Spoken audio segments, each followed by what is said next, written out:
Hey, so as you probably know, not every game is for every type of player. Some people prefer some over others for totally different reasons, and that's the beauty of internet and opinions, right?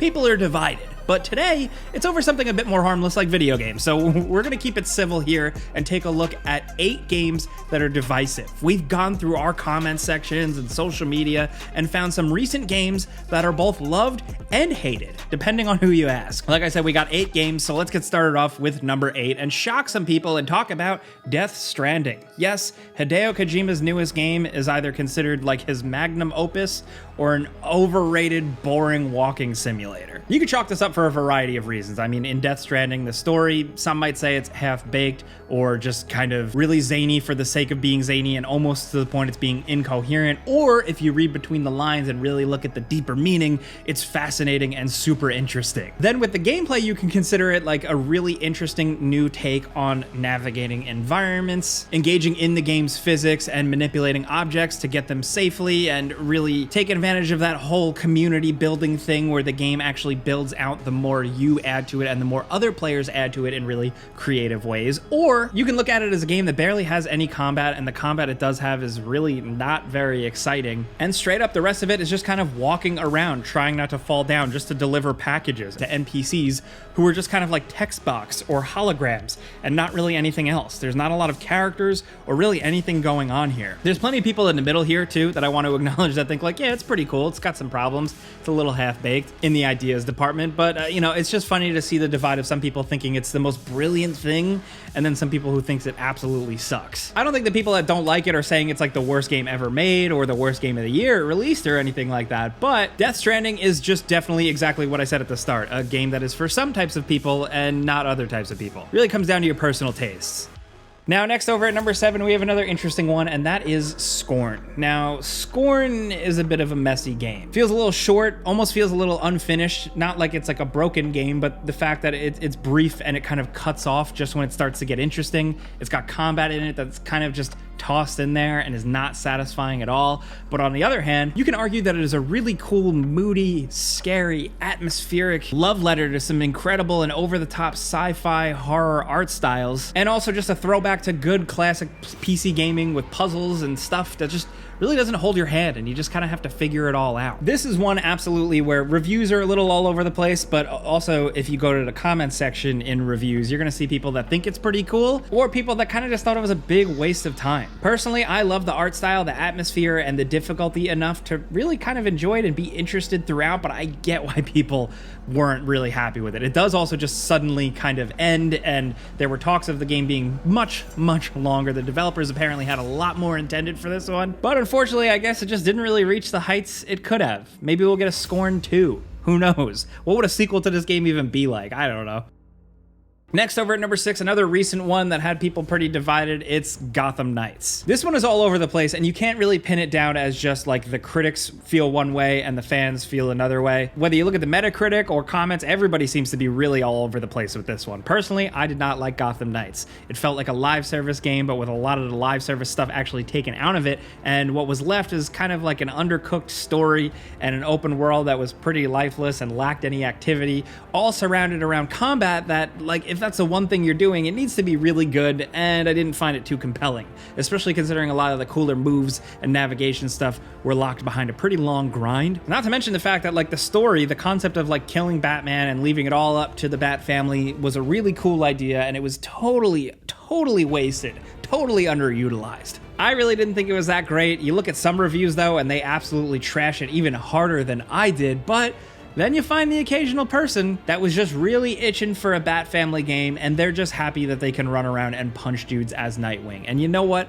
I don't want to get in the way of those people's fun. Personally, I know some casual folks that don't play a lot of video games but love comic books and were so excited about this game, and when they picked it up, they were just happy to play through a game where you could be Red Hood or Batgirl gliding around. I don't know, you listening, us here, we spend a lot of time talking about video games, and we're very like, our minds are made up on what we like and what we don't like about games, and I think a lot of it is justified, especially in terms of like consumer advocacy and just like really voting with your wallet. But then there's some people out there who just aren't as online as we are, and they just like a goddamn Batman game. And you know, as much as I don't agree with them on this one, even as a Batman fan, yeah, live and let live.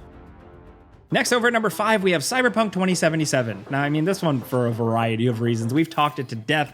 There's a lot of people that are still completely burned by how the game released. Some people ran out and bought it on PS4 or Xbox, or were really excited but then read some bad reviews and ultimately just left the game behind and never looked back. Some people were unhappy with the way CD Projekt Red treated it and just kind of bailed on it altogether, and justifiably so. Totally makes sense. Other people, whether it was at launch or if they stuck with it after the bugs and everything really got fixed, have found a game that they truly fell in love with and really got immersed in. I mean, like, user reviews are much more positive now. It's pretty interesting. Me personally, it still never totally hooked me as much as I wanted it to, and I've spoke to some other people that felt the same way, but there is no denying you can find communities out there of people who are absolutely in love with this game and still spend hours and hours in it. And that's despite some elements of it not being that great, or the fact that the game had that totally disastrous launch for many people. That is the mark of a divisive game, a game that is both loved and hated, one that is absolutely dogged down by tons of headlines about how terrible it is and tons of comments and stuff, but then there's still just a player count, and a lot of people play it and buy it still to this day. We'll see. I just hope that expansion is good, and I hope they don't screw that up. Now, next over at number 4, oh boy, let's talk about The Last of Us Part 2. Yeah, we're diving into that one.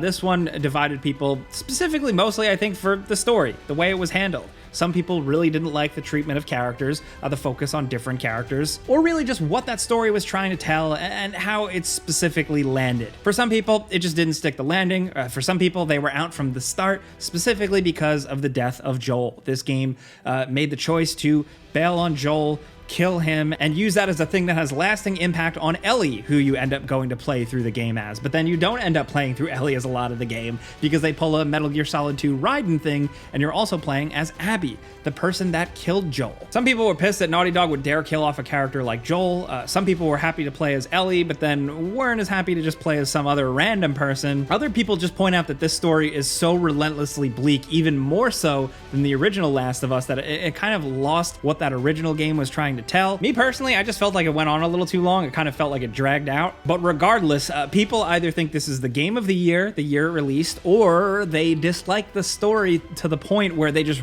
really have soured on the series. That's how it goes. You see it happen with big important franchises sometimes. The creatives behind the series will take a big swing, take a bet, and sometimes that bet just doesn't pay off. For some people, it absolutely did here. I want to point that out. There's a lot of people that really love The Last of Us Part 2. But just as much, it seems like there's some people that it really didn't land with. And ultimately, with this game, the conversation on both sides was incredibly loud. It was hard to make sense of it all. Regardless of how you feel about the game, I think it's important to always say, play a game and judge it for yourself. Next, over at number 3, we have Assassin's Creed Valhalla, for a variety of reasons. It's one you wouldn't really think, because mostly it's been fairly well received and generally well reviewed, but there's a lot of people out there that never finished it. I'm sure there's some data, some player count stuff that can suggest out there that a lot of people jumped into this game and just never got through it all, because it is incredibly long. And I know some gamers that are my age or older, or gamers that have kids that just want nothing to do with a game this long, especially considering it just seems like your regular old typical action RPG. Ubisoft built this thing to keep you playing for a long ass time, and some people just weren't really jiving with that. Other people really absolutely loved it. To see the Assassin's Creed formula, or the modern Assassin's Creed formula, applied to Vikings is pretty sweet. The setting was cool, the violence was cool, there's a lot there. Then you have the other side of it, the old heads, the people who have been playing Assassin's Creed from the beginning that just really miss the old gameplay formula. Even if that old gameplay formula was a bit flawed, at least it was its own unique thing. The new Assassin's Creed games to some feel very much like a homogenized open world checklist type game. Some Assassin's Creed fans don't really like this one, and they're looking forward to a return to form. Just assassinations, some simple stories, some cool historical stuff, and yeah. I know it's a loved and hated video. I think most people really love Assassin's Creed Valhalla, but I wanted to point out that there's some of us don't. Now, next over at number 2, we have Days Gone. This one is probably more of like a critics versus audience type of thing, because the fandom behind Days Gone is absolutely massive, even though the game didn't review too well. Nobody said it was really terrible, but a lot of people wrote it off as just another open world game. It's okay. But the people who really vibed with this game absolutely fell in love with it, and people are still clamoring for a sequel. Whether it's the main character and how cool he was, or the satisfying motorcycle gameplay gameplay to it all, there is a lot to really enjoy with this one. And it seems like for some reviewers and some players, it just didn't quite click. I guess I fall kind of in the middle. I thought it was all right, but I can totally see the appeal. Still, like I said, it's got people clamoring for a sequel. We don't think we're ever gonna see a Days Gone 2, and that's unfortunate. But hey, the bottom line is with this one, some people found their game and they really love it. Now down to number 1, this one's a little baffling. When we got together at the GameRanks desk to really come up with stuff, somebody presented Left Alive, and I didn't want to believe it. You probably either completely forgot about this game, or you read or watched a review and said, that sucks, and moved on with your life. But nope.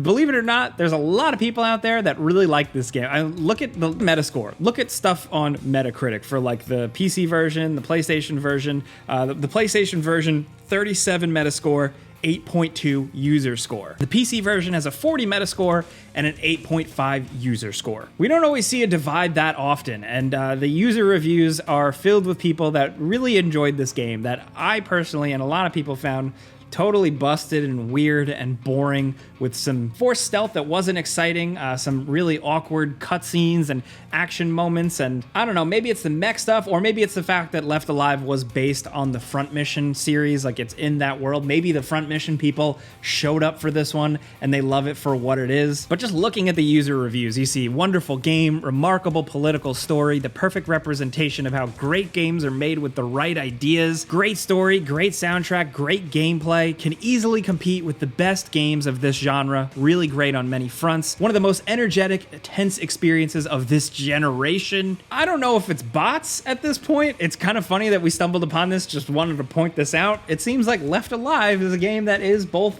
hated, but also loved. Whether or not those people are real, who knows? If you're watching this video and you do love Left Alive, good for you, man. We're glad you found your game. But those are some games that we wanted to talk about today, some recent games that are both hated and loved by some. The internet is a divisive place. Gaming can be pretty divisive, but sometimes it's fun to just talk at both angles or just revisit the discourse from when a game originally released. There are plenty more games like this. I'm sure everyone has their own interpretation of it as well, so let us know in the comments. If you enjoyed this video, just hanging out with us today, clicking the like button's all you gotta do. It helps us out. We upload every day. But thank you guys for watching, and we'll see you guys next time.